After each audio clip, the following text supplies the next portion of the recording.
ইরানকে ঘিরে মধ্যপ্রাচ্যের চলমান উত্তেজনার মধ্যে এবার নতুন করে সামনে এসেছে যুক্তরাষ্ট্র ও ইসরায়েলের কৌশলগত মতবিরোধের খবর।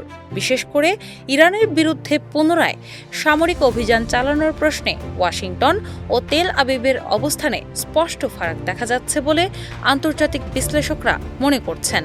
এমন পরিস্থিতিতে যুক্তরাষ্ট্র ও ইরানের মধ্যকার সম্পর্কেও কিছুটা ইতিবাচক অগ্রগতির ইঙ্গিত পাওয়া যাচ্ছে, যা কূটনৈতিক অঙ্গনে নতুন আলোচনার জন্ম দিয়েছে। শুক্রবার কাতার ভিত্তিক সংবাদ মাধ্যম আল জাজিরাকে দেওয়া এক সাক্ষাৎকারে এইসব মন্তব্য করেন মোহাম্মদ এল মাসরি। তিনি বর্তমানে দোহা ইনস্টিটিউট ফর গ্র্যাজুয়েট স্টাডিজের মিডিয়া স্টাডিজ প্রোগ্রামের অধ্যাপক হিসেবে দায়িত্ব পালন করছেন। অধ্যাপক এল মাসরির দাবি, বিভিন্ন সংবাদ মাধ্যমের তথ্যমতে মার্কিন প্রেসিডেন্ট ডোনাল্ড ট্রাম্প এবং ইসরায়েলের প্রধানমন্ত্রী বেঞ্জামিন নেতানিয়াহুর মধ্যে গত মঙ্গলবার রাতে একটি উত্তেজনাপূর্ণ ফোনালাপ হয়। সেখানে নেতানিয়াহু ইরানের বিরুদ্ধে আবারও সামরিক অভিযান শুরু করার পক্ষে মত দেন, কিন্তু ট্রাম্প সেই প্রস্তাবে সরাসরি আপত্তি জানিয়ে কূটনৈতিক সমাধানের উপর বেশি গুরুত্ব আরোপ করেন বলে দাবি করা হয়েছে। এল মাসরির মতে, এই তথ্য যদি সত্য হয়ে থাকে তাহলে তা অত্যন্ত তাৎপর্যপূর্ণ একটি ইঙ্গিত বহন করে, কারণ দীর্ঘদিনের উত্তেজনা ও সংঘাতের পর যুক্তরাষ্ট্র ও ইরান উভয় পক্ষ থেকেই এখন আলোচনার ক্ষেত্রে কিছুটা ইতিবাচক অগ্রগতির কথা বলা হচ্ছে।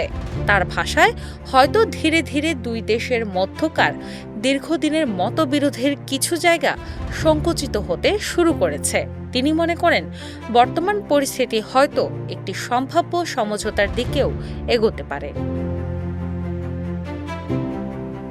অধ্যাপক এল মাসরির আরও বলেন, ইরান ইতোমধ্যেই হরমুজ প্রণালীর উপর উল্লেখযোগ্য মাত্রার নিয়ন্ত্রণ প্রতিষ্ঠা করতে সক্ষম হয়েছে।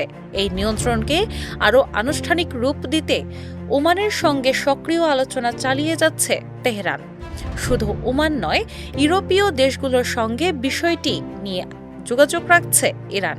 তার মতে, বাস্তব পরিস্থিতির কারণে বিশ্বের আরও কিছু দেশ অনিচ্ছা সত্ত্বেও ইরানের অবস্থান মেনে নিতে বাধ্য হতে পারে। বিশেষ করে জ্বালানি সরবরাহ ও সামুদ্রিক বাণিজ্যের স্বার্থে অনেক দেশ এখন কৌশলগতভাবে নতুন হিসাব নিকাশ শুরু করেছে। এল মাসরি দাবি করেন, বিশ্বশক্তি চায়না ইতোমধ্যে ইঙ্গিত দিয়েছে যে হরমুজ প্রণালী ব্যবহারের জন্য তারা ইরানকে প্রশাসনিক ফি দিতেও রাজি হতে পারে। তার মতে, চীন যদি আনুষ্ঠানিকভাবে এই ধরনের কোনো চুক্তিতে স্বাক্ষর করে তাহলে সেটি যুক্তরাষ্ট্রের জন্য বড় ধরনের কূটনৈতিক ধাক্কা হবে, কারণ এরপর অন্যান্য দেশও একই পথে হাঁটার সাহস পেতে পারে।